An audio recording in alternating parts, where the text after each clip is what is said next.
asking. Thank you for joining us for the Woodstock Film Festival podcast, Let's Talk Film. I'm your host, Adam Schartoff. The film festival will take place this month, October 15th through the 19th, in Woodstock, Saugerties, Rosendale, and Kingston. Visit woodstockfilmfestival.org for tickets and for details. And Mike, I'm tickled, if that's the right expression. But I feel a lot of pleasure right now because I get to talk to the filmmaker Robert Stone, who I've been a fan of for some time. And his latest documentary, which will be at the film festival, is called Starman. And I don't want to forget to mention this. It'll be screening on Friday, October 17th at 8:30 p.m. at the Orpheum Theater in Saugerties, and also a nice big screening on the 19th, which is, I guess, the final day, Sunday, at 1 o'clock at the Bearsville Theater. Welcome, Robert Stone, to the podcast. Thanks for having me. It's a pleasure, as I said. Um, Starman. Wow. What a great entertaining movie you made. Thank you. I'm really proud of it. It's You been are? 3 years in the making, and yeah, it's really been resonating with audiences wherever we've taken it, and Yeah. yeah, I'm really excited to show it to a hometown crowd. So, Yeah, they're going to be very supportive. I'm glad you mentioned hometown because you are a neighbor as well. You're actually close to where I'm sitting right now. We're probably about 10 minutes, maybe or so apart. Uh, I was lucky or fortunate enough to, when I was asked, I watched a bunch of films for the festival going back a number of months ago, and this was the first film I watched. oh, wow. And I was like, oh, this is a good sign. It was so great. Let's jump into it. I know you've had a lifelong, uh, uh, I won't say obsession, but certainly interest in space exploration. Correct? Oh, absolutely, yeah. Want to talk a little bit Well, about where well, sure. that and how that developed? Yeah, Well, I'm 66 years old. Sorry to say, I'm not but too so far behind you, by the way. So. okay. But I came of age. I grew up when I was a little kid, like we were going to the moon. This was going to happen. It was like, we watched the rockets go up in the morning, and this impending thing that we were going to go to the moon.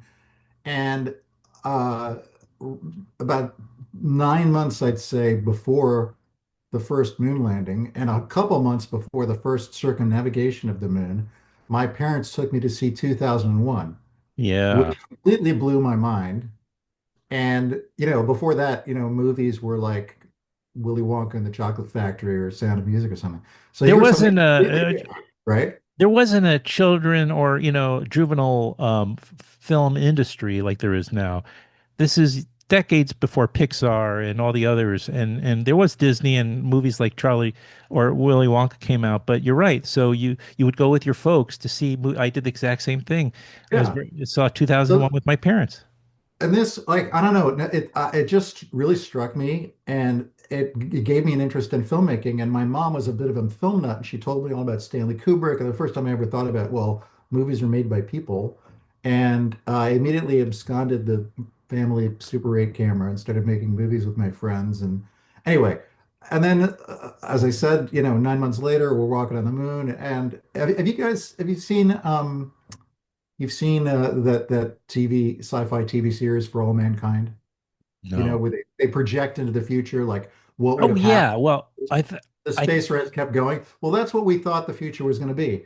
And so just had this lifelong fascination with this moment in time that I grew up in. And I think what I've tried to do with this movie is to capture some of the magic of the awe and wonder of space and science fiction movies, and what science fiction and space exploration does to our thinking about ourselves and our planet, and to remind us of there was a time when we weren't so cynical and self-absorbed, and that we did have ideals about things that were greater than ourselves, and our government was spending money and doing research to expand human knowledge.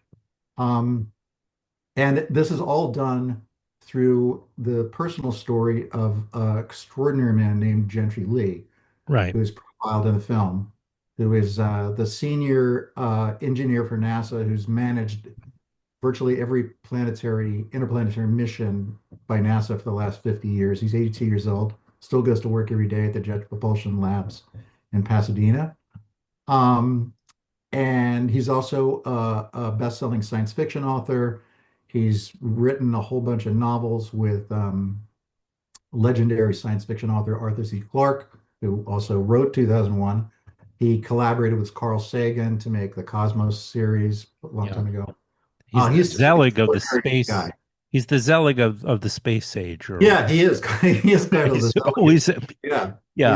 he's the most famous space explorer you've never heard of, And the and one of the most last thing charismatic people I've ever met. that, thank you. You stole the word right out of my mouth, or I was going to say, and you couldn't have a more, a rather charismatic, and an entertaining guide or escort into this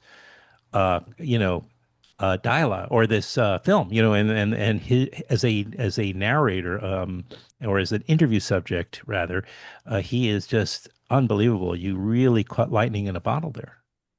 He's the most effective and fascinating science communicator I've ever met. I actually think he's Absolutely. better than Carl Sagan, which is hard to top. Um, Right. he's and one of the great things about being a documentary filmmaker, I've been doing this for 40 years, you get to meet incredible people, right, in your life in a way that if you had another kind of job, these opportunities wouldn't be open to you. Gentry Lee is the most interesting person I've ever met in my life. He's he is a genius. His mind is operating on a completely Yeah. different level than ordinary human beings. Right. Um, and he's a polymath. So he not only knows everything about space and science and engineering, and he's also knows everything about art and history and music, and Yeah.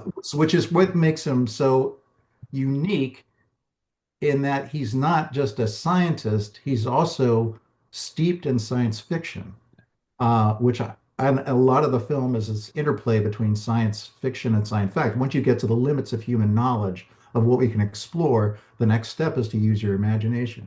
And so a lot of what he's talking about Right. is where do you go once we've explored the limits that we can, in We don't conjuring know up. what we don't know. We don't know what we don't know, and what are we doing? What is the purpose of all this? It's Right. not just raw science. No, the purpose is to possibly find other life, maybe Right. other intelligent life, maybe to someday communicate with another civilization. That's possible. Um, and once you get to that realm, then those are stories that are explored in the realm of science fiction. And so he sees it as all, it's a spectrum of human thought, that goes all the way from, there's, people believe that the aliens are here and they're walking around, that the UFOs, we deal with that. That's part of it, all the way through, robotic exploration of the planets to exploration through telescopes and radio telescopes of the beginning of the universe, to going beyond that to science fiction and imagining contact with alien civilizations and how would we communicate with them. So it's all of that together. Well, again, it's the name of the film is appropriately named Starman, and it's going to have two screenings at the festival, both on Friday the 17th at 8:30 at the Orpheum in Saugerties, and again at the Bearsville on Sunday afternoon, the 19th, and at 1 o'clock. And are you will be at both screenings? Or are you in the area for the festival this year? Or Oh, I'll be here. Yeah, putting you on yeah. the I'll spot. be doing a Q&A at both screenings. Can we like, I don't know, can we get Gentry to like seems like he could figure out how to be there, if not, in person, maybe somehow like so, remotely or something. I don't know. He's been on the road a lot with me recently. Oh He's yeah, taking a little break right now. I get it. He'll be there with us in spirit. Right. And then you're going to have, of course, theatricals, and I'm sure, that some of them will be in the general area up here. I'm sure everybody will come out and support Starman, but let's get them to the Woodstock Film Festival. I've got you, I've captured you, I've got you prisoner here for a moment. So I'm going to just tell you that while this is not the most nuanced, it's a relatively short conversation today. Uh, I would love the opportunity to talk more with you. I have my own podcast, so we'll talk offline, or I'll email you about that when the time is appropriate. But it's been in my on my bucket list to talk to you for a long time, so I'm glad for the opportunity. Thank you, Adam. I'd be happy to do your podcast anytime. Thank you. I've been doing it for 14 years, so um, it's amazing you haven't been on there yet, considering your output. People can also go to, is there a website or is there social media or anything for Starman yet, or is that to come when you have We're it? gearing up with social media. I don't personally engage Oh, in social media, yeah, no, I get it. I get it. which the people I work with are Sure.